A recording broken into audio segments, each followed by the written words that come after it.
Мен Тоқмырза Әлия Жеңісбекқызы Жалағаш ауданының тумасымын. 2017 жылы Мәншүк Мәметова атындағы Қызылорда педагогикалық жоғары колледжіне оқуға қабылдандым.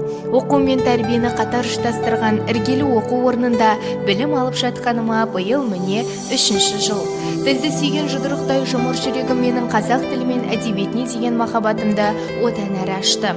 Аңқылдаған ауыл қызына бар білген сүйгенін үйреткен ұлағаты мол ұстаздар Бахадурова Гүлзира, Мұхиддинова Гүлжанат және әкелік қамқорлығы мен ұстаздық тәлімін аямаған Ахунов Бақытжан ағайға алғысым шексіз. Ұстаз болу өз уақытыңды аямау, өзгенің уақытын аялау демекші, ордалы оқу орнымда алған әдістемелік шеберлігімді тәжірибе жүзінде сынаудамын. Ұстаз болу шәкіртке ата-анасындай болып тәрбие сыйлау және жас ұрпақтың бойына жарқын болашақтың дәнегін себу екендігін шәкірт алдында тұрғанда ғана толық сезіне білгендеймін. Мұғалім мектептің жаны деп бекер айтылмаған. Ел болу үшін ең алдымен ана тілін құрметтеу парыз.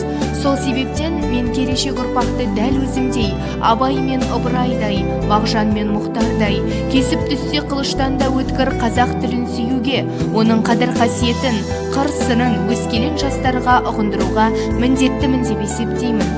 Оқушы өз әдебиетін, мәдениетін, салт санасын жүрегімен түсінгенде ғана өзге ұлтты сыйлауға дағдыланады. Ал біз, ұстаздар қауымы, осындай асыл қасиетті шәкірт бойына сіңірер басты кілт іспеттеспіз. Әр оқушыны жанымызды жарып шыққан туған баламыздай көріп, махаббатымыз бен сүйіспеншілігімізді төккенде ғана біз нағыз мұғалім атына лайық боламыз. Тәжірибе барысында менің ұққаным да осы. Ұрпақтың келешегі ұстаздардың қолында, тіліміздің мәртебесі артып, әлемге атымызды танытып жатқан кезеңде ұлт болашағына баса көңіл бөлінуде. Осы егеменді, тәуелсіз Қазақстанды өрге бастыратын бастау мектеп болса, мектеп жүрегі мұғалім екені хақ.